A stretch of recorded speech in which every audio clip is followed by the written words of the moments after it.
नमस्कार दोस्तों।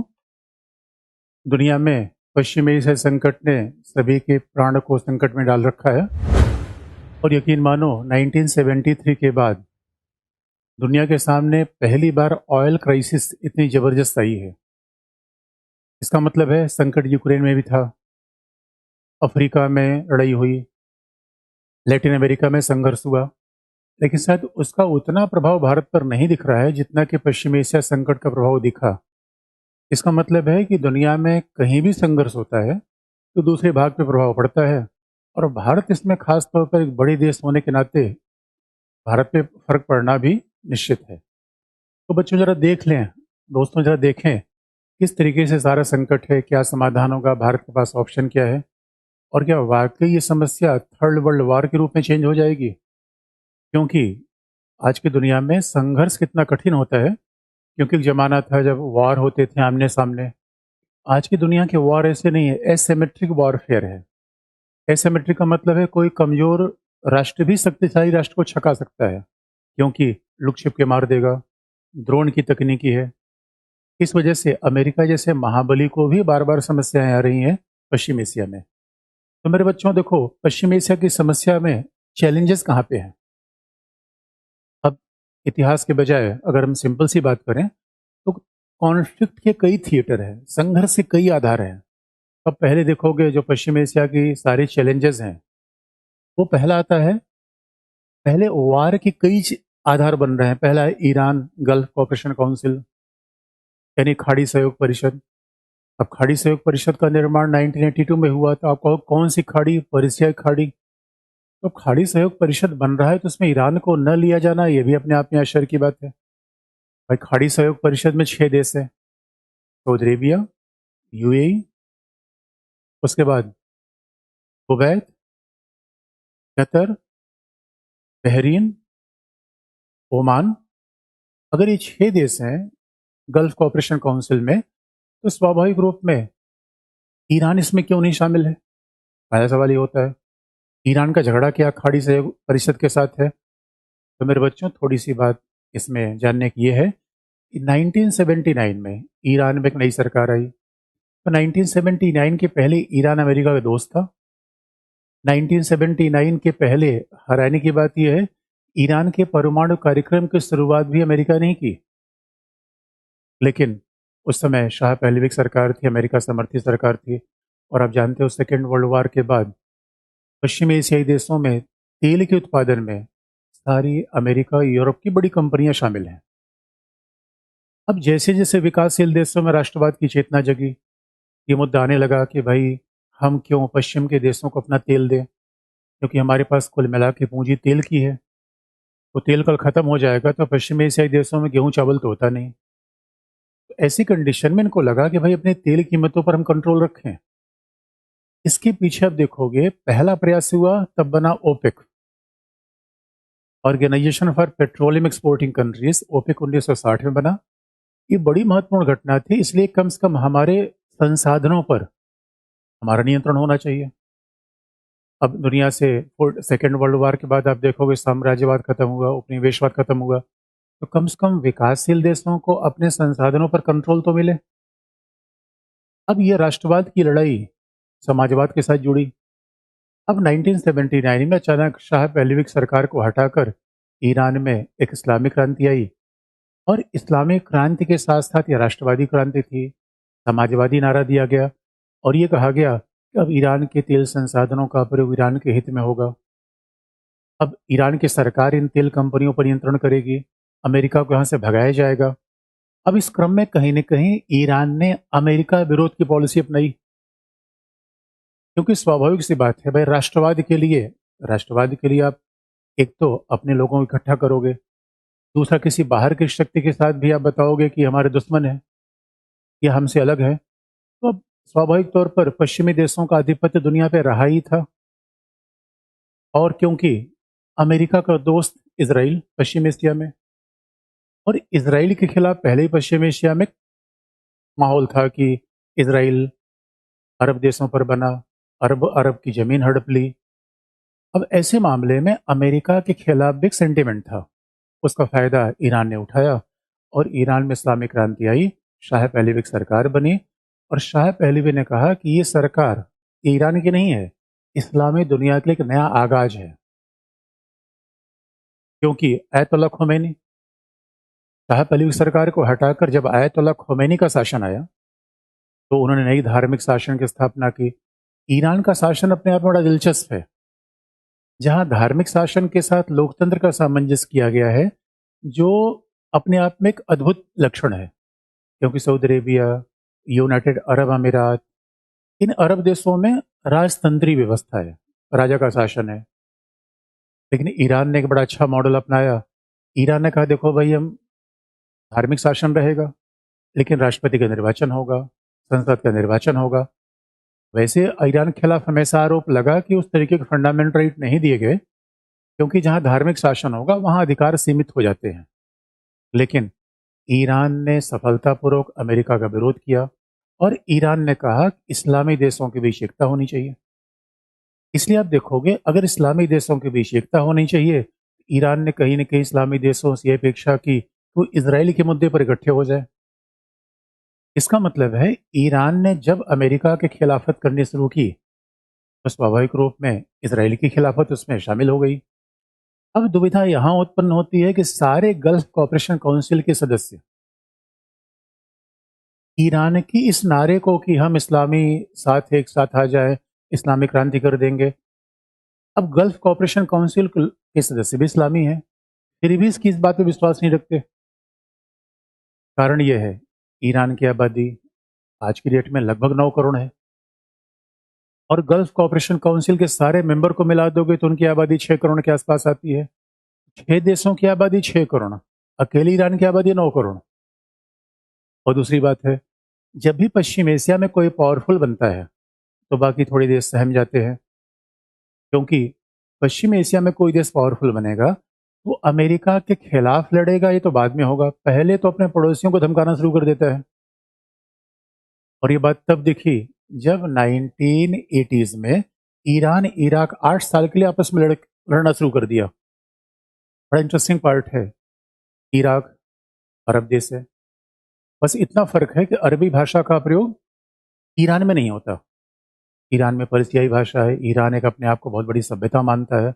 और अगर आप देखोगे मेरे बच्चों, ईरान का जियो पॉलिटिकल पोजिशन इतना जबरदस्त है, ईरान की भू राजनीतिक अवस्थित इतनी जबरदस्त है कि शायद ही पश्चिम एशिया में किसी देश की है। भूभाग बड़ा होना ही मैटर नहीं करता। ईरान को आप देखोगे यहाँ पे स्वाभाविक तौर पर, यानी पश्चिम एशिया से मिलता है पाकिस्तान, अफगानिस्तान, ये तुर्कमेनिस्तान, मध्य एशियाई देश, Azerbaijan, Armenia, Europe, west Asia में ही है। एक तरफ इधर स्वाभाविक रूप में हॉर्मुज, यानी पूरी दुनिया की तेल सप्लाई जहाँ से जा रही है उस हॉर्मुज पे, यानी ईरान की लोकेशन भी जबरदस्त है, जैसे किसी घर हाईवे पे हो और किसी घर गली मोहल्ले के बीच में हो। ईरान दुनिया के हाईवे पर स्थित है। ईरान दुनिया के हाईवे पर स्थित नहीं है, कुल मिलाकर यूरोप और एशिया के बीच एक सेतु है। और ईरान की ये कंडीशन इसलिए और इंटरेस्टिंग हो जाती है कि स्वाभाविक तौर पर एक तरफ यूरोप की आधुनिकता, दूसरी तरफ पश्चिम एशिया का धार्मिक शासन, उसके बीच का मामला आता है ईरान। इस वजह से ईरान जब भी पावरफुल बनता है तो ईरान को लेकर छोटे पड़ोसी देश तकते में आ जाते हैं।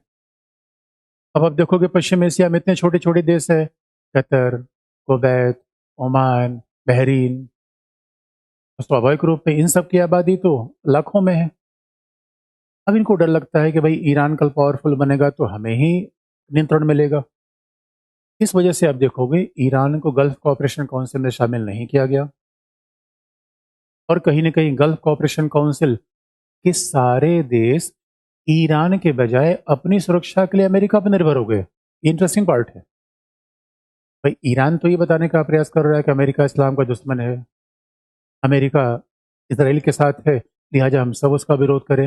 लेकिन ईरान ये बात गल्फ कॉपरेशन काउंसिल के अपने सदस्यों को नहीं बता पा रहा है। मामला ये है कि स्वाभाविक रूप में अगर एक पड़ोसी बहुत पावरफुल हो जाए तो दूसरा पड़ोसी ये कह रहा है कि भाई ये पावरफुल होगा तो हमारे ही पहले जमीन को हड़पेगा, दूसरे गांव से झगड़ा करेगा तो बाद में आएगा। इसलिए अब ईरान ऐसा करेगा नहीं करेगा, लेकिन एक साइकोलॉजिकल थ्रेट होता है। इसलिए बड़ी इंटरेस्टिंग बात आप देखोगे कि गल्फ कॉपरेशन काउंसिल और ईरान के बीच कोई पटरी नहीं रही और इराक को भी जीसीसी में शामिल नहीं किया गया, जबकि अपना बड़ा व्यापारिक संगठन है। क्योंकि इराक में जब सद्दाम हुसैन थे तो सद्दाम हुसैन भी थोड़ा सा प्रभावशाली शासन रखते थे। पश्चिम एशिया में कोई भी एक राज्य शक्तिशाली होता है तो कहाँ प्रभाव पड़ता है? सद्दाम हुसैन इसके पहले जब इराक के शासक थे, यदि भारत के बड़े अच्छे मित्र थे और एक सेकुलर शासन चलाते थे, लेकिन उनकी निगाह कुवैत पे पड़ गई। कुवैत ने कहा भाई ये बताओ हमारा दोस्त क्या है? तो स्वाभाविक रूप से सद्दाम हुसैन ने कहा दोस्त क्या है? दोस्त तुम्हारा कुछ नहीं है, छोटे देशों को रहने का अधिकार नहीं है, तुम बड़े देश के साथ मिल जाओ, तुम भी खुश रहोगे हम भी खुश रहेंगे। यानी इराक का एग्जाम्पल ऐसा बताता है कि पश्चिम एशिया के देश जैसे ही कोई क्षेत्र का नेता उभरता है उसे डर जाते हैं। सद्दाम हुसैन ने कुवैत को हड़पा। अब सवाल है कुवैत को जब हड़प लिया तो कुवैत छूटा कैसे? अमेरिका के हस्तक्षेप से। इस बात को देखकर गल्फ कॉपरेशन काउंसिल के सारे सदस्यों ने अपना बॉस किसको बना लिया? यूएस को। और इसी बिना पे यूएस कहता है कि ना भाई हम तो पूरी दुनिया के नेट सिक्योरिटी प्रोवाइडर हैं। इंटरनेशनल रिलेशन की भाषा में कहा जाता है नेट सिक्योरिटी प्रोवाइडर। हम वर्ल्ड ऑर्डर को बनाते हैं। आम भाषा में समझा जाए तो स्वाभाविक रूप में यानी समझ लीजिए कि मोहल्ले का डॉन है जो सबको कंट्रोल में रखता है। क्योंकि अगर सब लगभग आपस में लड़ना शुरू कर देंगे तो शांति कौन बनाएगा? तो अमेरिका का ये रोल जो नेट सिक्योरिटी प्रोवाइडर के रूप में है, अब अगर हम दूसरे जरिए से देखें, अमेरिका सुरक्षा प्रदान कर रहा है या अमेरिका अपना फायदा कर रहा है या अमेरिका इनका शोषण कर रहा है, नजरिया में फर्क हो जाता है। एक नजरिया ये हो सकता है कि भाई अमेरिका इनकी शांति पैदा कर रहा है। दूसरा नजरिया होगा ना ना अमेरिका वर्चस्ववादी है, हेजेमनिस्टिक है, पावरफुल है, इनका शोषण करेगा। इसलिए मेरे बच्चों दुनिया में कुछ ऑब्जेक्टिव फैक्ट नहीं होता, ये नजरिए पे डिपेंड करता है। तो गल्फ कॉपरेशन काउंसिल, सारे गल्फ कॉपरेशन काउंसिल के देशों ने अमेरिकी सैनिक अड्डे को स्थापित कर रखा है। ये बड़ा इंटरेस्टिंग पार्ट है। अमेरिका के सैनिक अड्डे गल्फ के ज्यादातर देशों में है। अब सवाल है जब अमेरिका के सैनिक अड्डे हैं इसलिए आपने देखा होगा, ये बड़ा इंटरेस्टिंग पार्ट है। कई बार ये समझ में नहीं आता कि आखिर लड़ाई ईरान और अमेरिका के बीच में हो रही है या लड़ाई इसराइल और ईरान के बीच में हो रही है या लड़ाई इसराइल और लेबनान के बीच में हो रही है। तो बड़ा थिएटर खुल गया है, मामला एक दूसरे से जुड़ा हुआ है। कारण यह है कि जब जब भी गल्फ कॉपरेशन काउंसिल के सारे देश इकट्ठा होते हैं वो अपनी सुरक्षा पर भरोसा करते हैं अमेरिका के लिए। दूसरी बात, तो आप कहोगे ईरान और अमेरिका का झगड़ा क्या 79 वाला है क्या? वहाँ स्वाभाविक रूप में झगड़ा 79 का है, लेकिन अब स्वाभाविक रूप में यूएस हेजेमनिस्टिक है, तो यूएस चाहता है कि हर सरकार उसके अधीन रहे। अब दोस्तों बड़ी इंटरेस्टिंग बात यह है कि शक्तिशाली लोगों के खिलाफ लड़ने वालों को कुछ लोग कहते हैं इतिहास याद रखता है, लेकिन कई बार उनका वर्तमान बिगड़ जाता है। फॉरेन पॉलिसी ये कहती है कि अगर कोई छोटा देश है और पावरफुल देश के साथ टकरा रहा है तो उसके लिए ठीक नहीं है। ये वो जीवन का भी बहुत फिलॉसफी है मेरे बच्चों। अब कल के लिए अब कोई छोटा सा बकरी का बच्चा जाके सीधे टकरा जाए टाइगर से, तो आप कहोगे वार देखने में तो बड़ा मजा आया, परिणाम भी पहले से तय है। इसलिए फॉरेन पॉलिसी में प्रैग्मेटिज्म होता है। अब ईरान ने स्वाभाविक रूप में जब ये बात कही कि यूएस, अब इसके खिलाफ आप देखोगे जब ईरान ने एंटी यूएस की बात कही तो ऐसा क्यों हुआ? क्योंकि इसराइल अमेरिका का दोस्त है। सवाल है कि अमेरिका ईरान के बीच झगड़ा समझ में आता है। नंबर वन, ईरान अमेरिका के आधिपत्यवादी नीतियों का अपोजिशन करता है। नंबर टू, फिर अमेरिका को एक नया बहाना मिल गया। अब देखिए पावरफुल आदमी झगड़ा करने के पहले तमाम बहाने ढूंढ लेता है। अमेरिका ने कहा ना इराक के पास, अब ईरान के पास वो परमाणु बम बना रहा है। तो राष्ट्रपति ट्रंप कई बार कहते हैं कि आखिर में ईरान के साथ झगड़ा कर क्यों रहे हैं? पहले क्या कहा? ईरान परमाणु बम बना रहा है। दोबारा क्या कहा? ईरान की सरकार को बदलना है। फिर तीसरी बार क्या कहा कि नहीं हॉर्मुज़ संधि खुलवाना है। अब अगर अमेरिका की प्रायोरिटी को देखा जाए तो यही बात स्पष्ट नहीं कि आखिर में अमेरिका और ईरान के बीच लड़ाई क्यों हो रही है।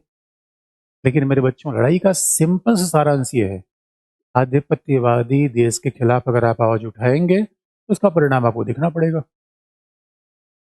लेकिन इस लड़ाई में आखिर में गल्फ कॉपरेशन काउंसिल के खिलाफ ईरान क्यों हमला कर रहा है? ईरान कह रहा है दोस्तों तुम्हारे खिलाफ हम हमला नहीं कर रहे हैं, ये सारे अमेरिका की कंपनी पर हमला कर रहे हैं।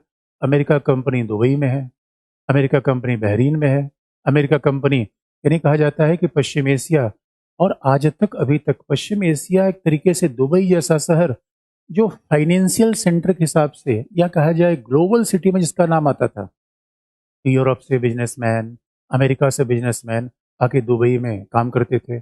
भारत के तमाम फिल्म अभिनेताओं के मकान बुर्ज खलीफा में है। तो आज तक जो इमेज बनी थी दुबई की वो डेंट हो गई।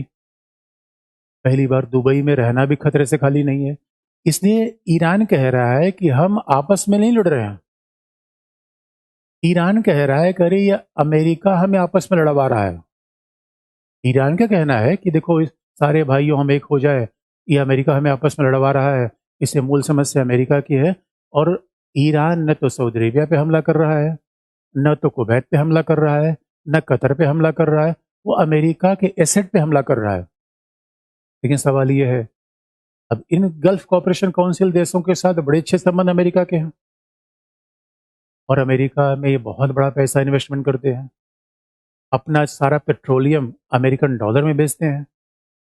इंटरेस्टिंग पार्ट ये है कि गल्फ कॉपरेशन काउंसिल कह रहे हैं अमेरिका के साथ दोस्ती फायदेमंद है, ईरान कह रहा है ये शोषणकारी है। अब इस बात में नजरिए पर फर्क है कि क्या सही है क्या गलत है। लेकिन इस पूरे संघर्ष में इजराइल और ईरान के बीच संघर्ष क्यों है? तो मेरे बच्चों, इस संघर्ष की कहानी अगर हमें देखें, इस संघर्ष में कहीं ना कहीं फिलिस्तीन का मुद्दा जाता है। अब आप याद रखो, पश्चिम एशिया में जब भी कोई कहेगा कि वो पश्चिम एशिया का नेतृत्व कर रहा है, तो स्वाभाविक रूप में पश्चिम एशिया में उसे एक मुद्दा उठाना पड़ेगा, और वो किसका मुद्दा है? फिलिस्तीन का। अब ये बात याद रखो, 1948 में इसराइल का निर्माण हो गया। तो 1948 में जब इसराइल का निर्माण हुआ, तब इसराइल को वो पार्ट मिले जो एक ग्रीन वाले एरिया है, जो ग्रीन वाले एरिया है वो पार्ट इसराइल को मिले, बाकी पार्ट फिलिस्तीन के पास गया।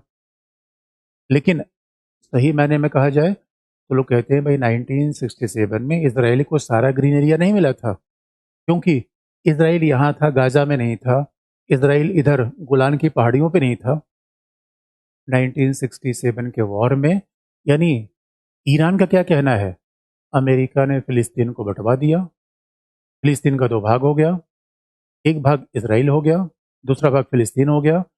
और इस वजह से ऐसा हुआ क्योंकि अमेरिका की चाल थी, इसलिए फिलिस्तीन का समर्थन करना साम्राज्यवाद के खिलाफ है, उपनिवेशवाद के खिलाफ है, और अपने भाई का समर्थन करना है।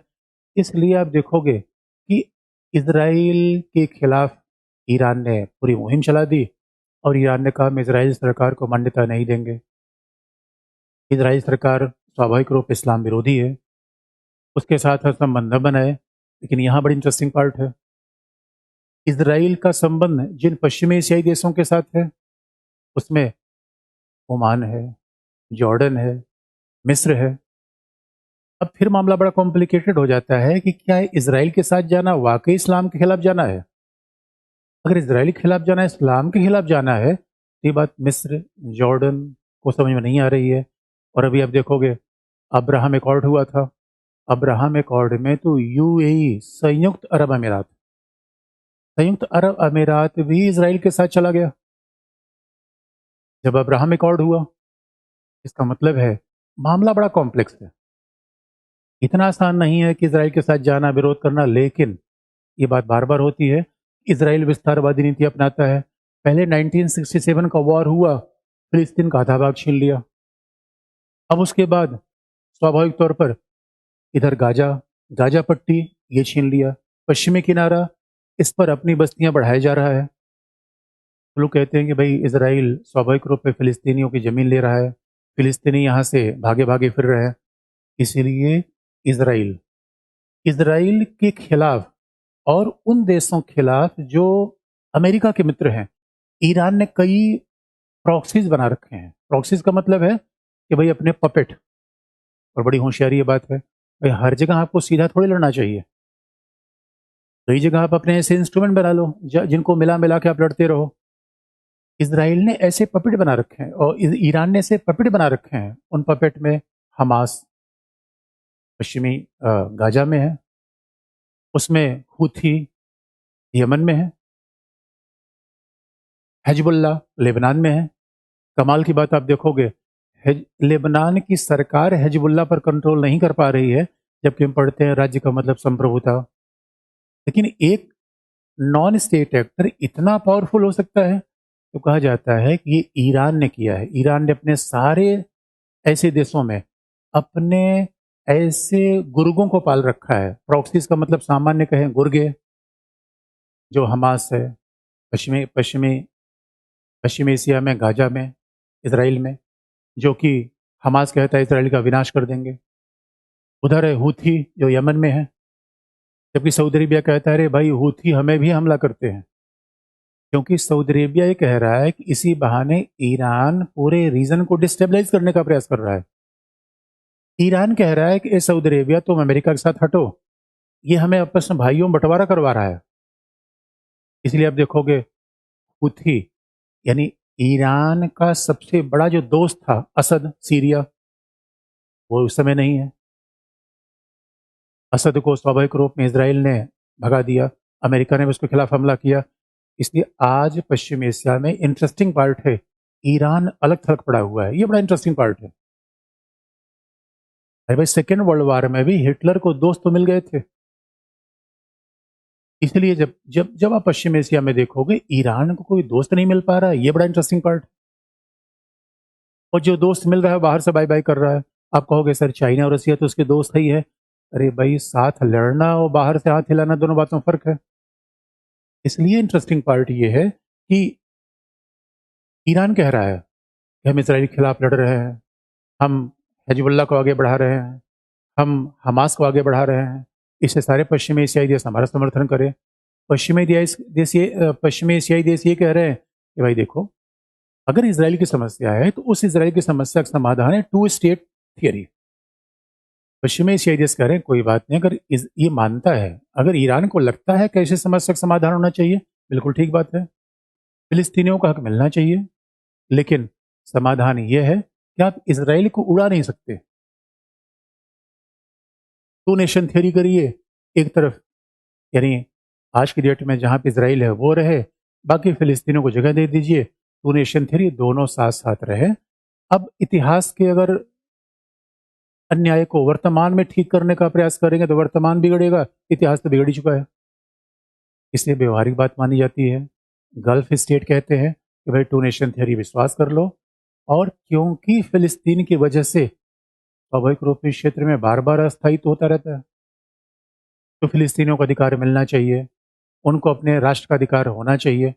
और इसराइल अब ये कह रहा है कि पहले गाजा गाजा पर कंट्रोल किया, अब वो कह रहा है लेबनान के पार्ट पे कंट्रोल करेगा। यहाँ पे एक चैलेंजिंग पार्ट है, यानी जब एक देश विस्तारवादी नीतियों को अपनाता है तो यहाँ पे चैलेंज होता है। लेकिन इसराइल की आप सुनोगे तो उसका पक्ष अलग है। इसराइल कहता है अरे भाई हम तो 32 दांतों के बीच में जीभ जैसे हैं, ये जब देखो तब हमारे ऊपर हमला करते रहते हैं। और स्वाभाविक रूप में अगर इतिहास को देखा जाए 1948, 1967, 1973 और सबसे अभी लेटेस्ट में 2023, हमला सच में इसराइल के ऊपर हुआ है। लेकिन ये भी जानकर आप हैरान हो जाओगे कि इसराइल जैसा छोटा सा देश अगर इतने अरब देशों को अकेले हरा देता है तो उसका कारण क्या है? भाई इसराइल आप देख लो कितना छोटा सा है, और इसराइल अकेले, मिस्र ने उस पर हमला किया, सीरिया ने हमला किया, ओमान ने हमला किया, और अभी तो हमास हमला कर रहा है, सबको हरा देता है। इसके पीछे उसका बॉस है। इसराइल की सैन्य क्षमता तो वही है, यहाँ अमेरिका का मामला है। इसलिए अमेरिका भी इस पूरे रीजन में आ जाता है। अमेरिका इस रीजन में क्यों आएगा? तो स्वाभाविक रूप में अमेरिका का यहाँ बहुत बड़ा इन्वेस्टमेंट है, अमेरिका की तेल कंपनियां इस पूरे क्षेत्र में है, अमेरिका के व्यापारिक संबंध इस क्षेत्र से है। अमेरिका ये हमेशा बताता है कि भाई हम वर्ल्ड ऑर्डर को मेंटेन करते हैं। लेकिन आप कहोगे ईरान गल्फ कोऑपरेशन काउंसिल में क्यों समस्या है प्रभुत्व को लेकर? क्योंकि सऊदी अरेबिया कहता है कि इस्लाम का नेता मैं, मक्का उसके यहाँ, मदीना इसके यहाँ है, ईरान कैसे नेता होगा? फिर आप कहोगे इसराइल ईरान के बीच संघर्ष क्यों है, तो उन्होंने बता दिया आपको ईरान कह रहा है मैं इस्लाम का नेता हूँ, इसलिए फ़िलिस्तीन के खिलाफ लड़ूंगा, और फ़िलिस्तीन का हक इसराइलियों ने मार रखा है, इसलिए हम इसराइल के खिलाफ लड़ेंगे। फिर आप देखोगे इस पूरे वॉर में इसराइल फ़िलिस्तीन का मुद्दा स्वाभाविक तौर पर है कि फ़िलिस्तीनी कहते हैं कि हमारा हक नहीं मिल रहा है, हमारा हक दिया जाए।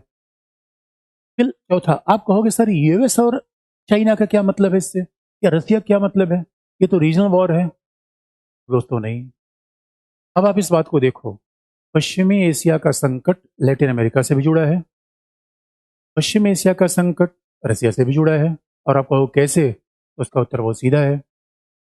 मेरे दोस्तों, जिस तरीके से अमेरिका ने माडुरो को उठाया वेनेजुएला में, आपको लगा होगा कि अमेरिका बस ये चाहता है कि वेनेजुएला पर कंट्रोल हो जाए। नहीं, आप याद रखिएगा, आने वाले समय में यूएस के लिए सबसे बड़ा चैलेंज चाइना है। चाइना का दोस्त रसिया है, और रसिया इस समय बहुत खुश है। बड़ा इंटरेस्टिंग पार्ट है, पश्चिम एशिया में मारामारी हो रही है, हमारे सांस फूली पड़ी है, तेल गैस एलपीजी सब वहीं से आ रहा है। रसिया खुश है, तो आप कहोगे रसिया खुश क्यों है? रसिया तेल का खूब निर्यातक है। अब तो सारा इंडिया का तेल, चाइना तेल अपना सब रसिया से मंगा रहे हैं। इसका सीधा मतलब है रसिया को कमजोर करना है। रसिया कमजोर क्यों करना है? रसिया ने यूक्रेन पे हमला कर रखा है, यूक्रेन अमेरिका का दोस्त है। इसलिए आप याद रखिएगा, मामला पश्चिम एशिया तक नहीं है। रसिया को बिना कमजोर किए हुए चाइना की शक्ति कम नहीं की जा सकती। क्यों? क्योंकि रसिया चाइना आपस में ऐसी फ्रेंडशिप बियॉन्ड लिमिट, मतलब ऐसी ऐसी दोस्ती भी होती है मेरे बच्चों। अब सवाल ये है, अगर रसिया के तेल उत्पादन को बेचना है पहला, तो माडुरो रूस समर्थक था, चीन समर्थक था, इसलिए अमेरिका चाहता है कि वेनेजुएला का तेल उत्पादन करके इंटरनेशनल मार्केट में ला दिया जाए। पहला, रसिया का तेल बेचना कम होगा। दूसरा मामला ईरान। अभी तक अमेरिका ने ईरान के तेल प्रतिष्ठानों पर प्रतिबंध लगा रखा था, और ईरान का तेल पश्चिम एशिया का तेल कितना महत्वपूर्ण है, इसलिए अब देखोगे हमें पश्चिम एशिया से समस्या आ रही, तभी तो रसिया से भारत तेल ले रहा है। इसका मतलब है जब हमारे पास पश्चिम एशिया में ही तेल हो जाएगा, हो सकता है रसिया से हम भी तेल लेना बंद करें। इसका मतलब है रसिया का विकल्प अपने आप कम होता चला जाएगा, जैसे जैसे अमेरिका का ईरान और वेनेजुएला पर कंट्रोल बढ़ेगा। और जैसे ही रसिया की आर्थिक स्थिति नीचे आएगी, अमेरिका को पहला फायदा होगा, यूक्रेन संकट में अमेरिका आगे बढ़ेगा। और अमेरिका के लिए सबसे बड़ा चैलेंज, देखिए इसीलिए जो दुनिया में दिखता है वैसा होता नहीं, और इस समय चाइना है। अब चाइना को लोग कह रहे हैं सबसे बड़ा प्रॉफिट इस वार से चाइना को हो रहा है। इधर पे इंटरनेशनल रिलेशन में हमारे पास कोई ऑब्जेक्टिव आंसर नहीं होता, हमारे पास ओपिनियन होते हैं। कुछ लोग कह रहे हैं चाइना बड़ा होशियार है, वो तो कोई ऐसे दिख रहा है जैसे पहाड़ के ऊपर से दो बाघों की लड़ाई देखी जाती है। चाइना तो बड़े होशियारी से काम कर रहा है। लेकिन कुछ लोग कहते हैं चाइना में महाशक्ति बनने का मुद्दा नहीं है। अरे मेरे बच्चों, महाशक्ति चाइना तब होता, ईरान में इतना इन्वेस्टमेंट किया, अब वेनेजुएला में आपने इतना इन्वेस्टमेंट किया। अमेरिका जब आगे बढ़ा तो चीन बाहर से ताली बजा रहा है कि लड़ो लड़ो लड़ो, अन्याय हो रहा है, अन्याय हो रहा है। ये तो ठीक वैसी बात है, ये तो ठीक वैसी बात हो गई कि एक पड़ोसी दूसरे पर हमला कर रहा है, और मैं अपनी बालकनी में खड़े होके जेब में हाथ डाल के कह रहा हूँ बहुत बुरा हो रहा है, बहुत बुरा हो रहा है। इससे बात नहीं बनेगी। इसलिए अब ये वार वर्ल्ड ऑर्डर कैसे चेंज करेगा? क्या इस वॉर से क्या अमेरिका बाजी मार ले जाएगा, क्योंकि दोनों तेल पर कंट्रोल हो जाएगा, या ये वार अमेरिका के लिए उतना खतरनाक हो जाएगा जितना रसिया के लिए अफगानिस्तान, या ब्रिटेन के लिए सेकेंड वर्ल्ड वॉर? इतिहास ही बताता है कि सेकेंड वर्ल्ड वॉर में ब्रिटेन युद्ध जीत के हार गया, अर्थव्यवस्था बर्बाद हो गई, और रूस अफगानिस्तान में सेना भेज के तबाह हो गया। लेकिन मेरे बच्चों, अमेरिका के लिए इक्वेशन हमेशा फिट नहीं बैठता। अमेरिका ने अफगानिस्तान पर भी हमला किया, अमेरिका ने इराक पर भी हमला किया, लेकिन अमेरिका को इतने आर्थिक नुकसान नहीं हुए। तो ये कह देना कि इस वार से अमेरिका का वो हश्र होगा जो पहले लोगों का हुआ है, जरूरी नहीं है। हो भी सकता है। इसलिए हमें थोड़े वेट एंड वॉच करने पड़ते हैं, यानी कई नजरिए होते हैं। क्योंकि पहला नज़रिया तो ये कहता है ना ना वॉर से तो अमेरिका को मजबूती मिल रही है, लेकिन दूसरा ये है कि ना ना भाई अमेरिका टैरिफ वॉर में पहले इकोनॉमी को अपने गड़बड़ किया हुआ है। और ये ये चाइना के लिए सबसे बड़ा मौका है, क्योंकि जैसे ही अमेरिका के सारे हथियार एनर्जी वेस्ट एशिया में ख़त्म होगी, वैसे चाइना जाएगा ताइवान का कान पकड़ के अपने अंदर ला देगा। इंडो पैसिफिक रीजन अमेरिका के हाथ से जाएगा। दूसरा अनुमान ये है। तो अब सवाल ये होता है कि इसका मतलब है प्रॉक्सी में चाइना और यूएस इसमें इन्वॉल्व है। चाइना किसके पक्ष में है? ईरान के पक्ष में है। तो मेरे बच्चों, जैसे अमेरिका की सहायता के बिना यूक्रेन जंग में नहीं टिक सकता, वैसे रसिया और चाइना की सहायता के बिना ईरान कितने दिन तक टिकेगा? इसे अगर आप ये पूछोगे इस वार का हश्र क्या होगा, सबसे बड़ा घाटा ईरान के लिए है, क्योंकि ईरान की अर्थव्यवस्था पहले खराब, तेहरान में पानी का संकट है, और सबसे बड़ी बात है खोमैनी सबसे बड़ी गलती कर गए, अपने ही लोगों पर स्वाभाविक रूप में मैनेज नहीं कर पाए, क्योंकि ईरान की सरकार उस समय कमजोर हुई। जब उसने इसराइल ने ईरान पे हमला किया, ये दूसरी बात है। अमेरिका ने ईरान पे हमला किया, वो भी अलग मुद्दा है, लेकिन ईरान के लोग ही उसकी सरकार के खिलाफ हो गए, ये बड़ा मुद्दा है। कुल मिला के सबसे बड़ी समस्या पर्यावरण की, मानवाधिकारों की, महिलाओं की, बच्चों की। मेरे बच्चों, वार कभी अच्छा नहीं होता, लेकिन ये नैतिकता का सवाल है। वार नहीं होना चाहिए, ये मॉरलिटी का सवाल है। दुनिया पावर पॉलिटिक्स से चलती है। दुनिया में चलता है जिसकी लाठी उसी की भैंस।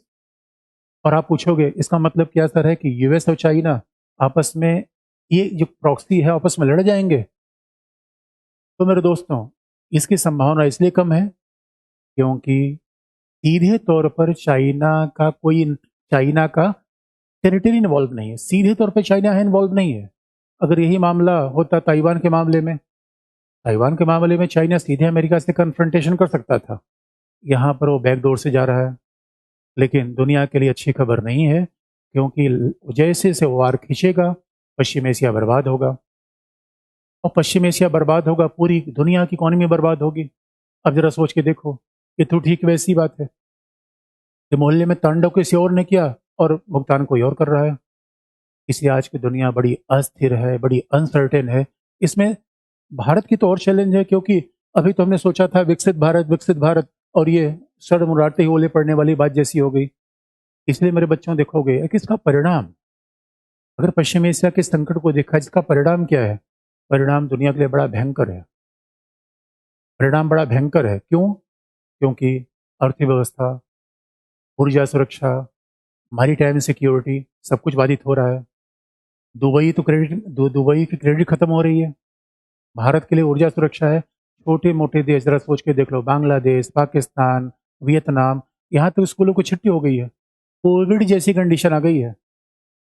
कोविड जैसी कंडीशन आ गई है, तो आप समझ लो दुनिया का पूरा टैरिफ, दुनिया का पूरा, यानी अब जरा सोच के देख लो वेस्ट एशिया का महत्व कितना ज़्यादा है। एशिया की सारी उड़ानें हैं वेस्ट एशिया के ऊपर से। यूरोप, वेस्ट एशिया यूरोप और एशिया के बीच कनेक्टिंग पॉइंट है। अब उड़ानें प्रभावित हो रही हैं, दुनिया की सारी शिपिंग इंडस्ट्री प्रभावित हो रही है। कोई जहाज वहां जा ही नहीं रहा है, क्यों कह रहा है भाई हमें कंपनसेशन, अगर कोई हमला हो गया इंश्योरेंस कौन करेगा? और पूरी दुनिया तेल से चलती है, स्कूटी से लेकर एयरक्राफ्ट, ये सारी चीज तेल के ऊपर निर्भर होती है। इसलिए दुनिया के लिए बड़ा संकट है। और ईरान, स्वाभाविक रूप में भाई ईरान तबाह होगा तो बाकी को भी तबाह करेगा। यानी हम तो डूबेंगे सनम, तुमको भी ले डूबेंगे। और अमेरिका की नीतियां बड़ी अनिश्चित हैं। ऐसे मामलों में सवाल है भारत क्या करे? अब सवाल ये है कि मेरे बच्चों, दुनिया में प्रैग्मेटिज्म है। भाई मोहल्ले में दो लोग आपस में लड़ रहे हैं, तो न्याय की बात यह है कि भाई जाके उसमें शांति करा दो। अब आप सोचो, किसी एक का पक्ष लेना हमारे लिए मुश्किल है। इसराइल को नहीं छोड़ सकते हम, क्यों? तो मेरे बच्चों देखो, इस आधार पे हम दोस्ती नहीं करते कि वो देश दूसरे के साथ कैसा व्यवहार करता है, क्योंकि अब हो सकता है इसराइल फिलिस्तीन का झगड़ा हो। लेकिन यह भी बात तो इंपॉर्टेंट है कि भाई अरब देश अपने हितों से काम करेंगे तो भारत अपने हितों में काम करेगा। यानी भारत के लिए पहला है 150 करोड़ भारतीय लोग।